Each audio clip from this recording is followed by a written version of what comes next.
Hello students, this is our science class and we are at page number 99, which is chapter number 16. This chapter is about our environment. Our environment means हमारा माहौल. So we are going to learn about our environment, causes of environment pollution, and it is safety. Starting the chapter. Our environment is the sum total of all the living and non-living things around us. There is air, water, sun, soil, plants, animals, insects, and many other things around us. These things are called resources. We need all of them to survive. हमारे इर्द गिर्द जितने भी जानदार या बेजान चीजें हैं, यानी लिविंग या नॉन लिविंग थिंग्स जितने भी हमारे इर्द गिर्द हैं, उसी को हमारा माहौल कहते हैं, हमारा एनवायरनमेंट कहते हैं. यहाँ पे एयर है यानी हवा है, पानी है, सूरज है, मिट्टी है, पेड़ पौधे हैं, कीड़े मकोड़े हैं और भी बहुत सारी चीजें हमारे इर्द गिर्द है. हमारी ये जो इर्द गिर्द जितने भी चीजें हैं, जो भी आता है वही उसी को हमारा माहौल कहते हैं. और इन सब चीजों को, जिन चीजों का यहाँ पे जिक्र किया गया है, यानी एयर, वाटर, सन, सॉइल, प्लांट्स, इन्हें रिसोर्सेज कहते हैं, यानी वसाइल कहते हैं. हमें इन सब की ज़रूरत है, मतलब हमारे ज़िंदा रहने के लिए हमें इन चीज़ों की ज़रूरत है. हमें पानी की भी ज़रूरत है, हवा की भी ज़रूरत है, सूरज की रोशनी की भी ज़रूरत है, और भी बहुत सारी जो चीज़ें हैं वो हमारे सर्वाइव के लिए ज़रूरी है. Environment is becoming polluted because man is misusing it. Our polluted surroundings are becoming the reason of our ill health. हमारा जो माहौल है यानी जो एनवायरनमेंट है ये पोलूट हो रहा है, आलूदा हो रहा है, क्योंकि इंसान इसका गलत इस्तेमाल कर रहा है और हमारी जो सेहत खराब रहती है, हम जो बीमार होते हैं, इसकी वजह है वो ये है कि हम अपने आसपास हमारा जो माहौल है हम उसको साफ नहीं रखते हैं, बल्कि हमने इसको आलूदा करके रखा है, जिसकी वजह से आए दिन हम बीमार होते रहते हैं, बहुत सारी बीमारियों का शिकार होते हैं. कॉजेज ऑफ एनवायरनमेंट पोल्यूशन, माहौल की आलूदगी की वजह क्या है. अब हमें ये पढ़ना है कि ये जो माहौल हमारा आलूदा हो रहा है इसकी वजह क्या है. Trees give us clean and pure air. Man is cutting trees in excess. Excessive cutting of trees slow down the process of air purification and makes air dirty.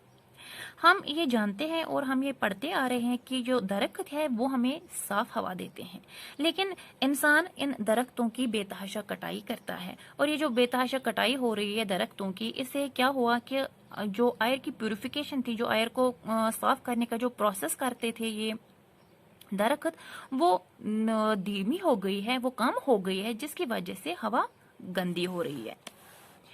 Smoke coming out from industries, factories and vehicles also pollutes the air. और जो industries, factories या vehicles, जितने भी गाड़ियां हैं, उनसे जो धुआं निकलता है वो भी हवा को आलूदा कर रही है, हवा को गंदा कर रही है, जिसकी वजह से पोल्यूशन बढ़ जाता है. Many gases are produced by the burning of fuels like wood and coal. It pollutes air. और जो भी फ्यूल्स हम जलाते हैं, यानी लकड़ी या कोल अगर जलाए जाए, उससे भी स्मोक निकलता है, गैसेस निकलते हैं, वो भी हवा को पोल्यूट करते हैं, हवा को गंदा करते हैं. तो इस तरह से जो हवा है वो आलूदा हो रहा है, हवा गंदा हो रहा है. Many industries and factories throw wastes in water bodies which pollutes water. कुछ फैक्ट्रियां या इंडस्ट्रीज वो क्या करती हैं कि उनके फैक्ट्रीज में जो भी वेस्ट निकलता है वो वाटर बॉडीज में फेंक देते हैं, यानी वो नदी नालों के किनारों पे उनको फेंक देते हैं, उस वेस्ट को फेंक देते हैं या नदी नालों में ही फेंक देते हैं, जिससे पानी आलूदा हो रही है. Throwing the domestic waste and washing clothes near the water bodies also pollutes water. घरों में जो वेस्ट निकलता है, घरों में जो फजूल की चीजें होती है, जो वेस्ट निकलता है, या जो कपड़े धोते हैं वाटर बॉडीज में, नदी नालों में या दरियाओं में, तो उसकी वजह से पानी गंदा हो रहा है, पानी आलूदा हो रहा है. तो ये जो दो रीजंस है जिसकी वजह से जो पानी है वो आलूदा हो रहा है. एक तो इंडस्ट्रीज और फैक्ट्रीज का जो वेस्ट है वो भी वाटर बॉडीज में डाल देते हैं, और जो डोमेस्टिक वेस्ट है यानी घरों में जो वेस्ट होता है वो भी वाटर बॉडीज में ही डालते हैं. अक्सर हम देखते हैं कि वाटर बॉडीज यानी जो जितने भी नदी नाले होते हैं या दरिया होते हैं, उनके किनारे पे बहुत सारा वेस्ट होता है, डोमेस्टिक वेस्ट होता है, तो जिसकी वजह से जो पानी है वो पोल्यूट हो जाता है. तो उसकी वजह से वाटर पोल्यूशन क्रिएट हो जाता है. How can we save our environment. अब यहाँ पे ये लिखा है कि अब हम अपने एनवायरमेंट को कैसे बचा सकते हैं। इसको बचाने का तरीका भी है, हम अपने एनवायरमेंट को पोल्यूट होने से बचा सकते हैं। Saving our environment means saving air, water, soil, living organisms etcetera. हमारे माहौल को बचाने का मतलब है कि हमें पानी, हवा और जो सॉइल है या लिविंग ऑर्गेनिजम्स है उनको बचाना है। We can play a very important role in saving our environment. हम अपने एनवायरमेंट को बचाने में एक अहम किरदार अदा कर सकते हैं। उसके लिए हमें क्या करना होगा, we should not use polythene bags. हमें पॉलीथीन बैग्स यूज नहीं कर लेने चाहिए, क्योंकि पॉलीथीन बैग्स डिस्पोजेबल नहीं है, वो डिस्ट्रॉय नहीं होते हैं, तो इस वजह से हमें पॉलिथीन बैग्स यूज नहीं करनी चाहिए। We should not cut trees in excess and should try to plant more trees. हमें दरख्तों की बेतहाशा कटाई नहीं कर लेनी चाहिए, और साथ में हमें और भी प्लांट्स लगाने चाहिए, और भी ट्रीज लगानी चाहिए। Paper, water, electricity etcetera should not be wasted.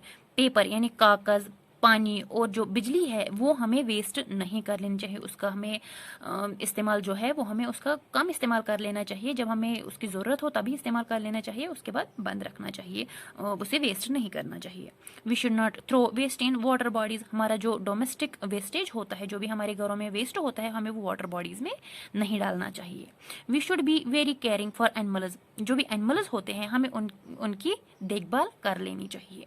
We should recycle the waste as much as possible. हमारा जो वेस्ट होता है हमें उसे रिसाइकल कर लेना चाहिए जितना हो सके उतना।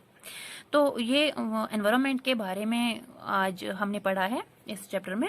इसके साथ हमारा जो साइंस का सिलेबस था वो कंप्लीट हो जाता है। This is the last lesson of our book. हाँ, तो हमारा जो सिलेबस है वो कंप्लीट हो गया है। अब आपको क्या करना है, आपको लर्न करना है साथ साथ, और नोट्स कंसल्ट करके एक्सरसाइज भी करनी है, लर्न भी करना है। तो पढ़ाई का ध्यान रखिएगा, पढ़ाई में कोई कॉम्प्रोमाइज़ नहीं होना चाहिए। अब घर पे है तो लेकिन आपको पढ़ाई का ख्याल रखना चाहिए। बस पढ़ाई करते रहिए, अपना ध्यान रखिए। Bye and take care.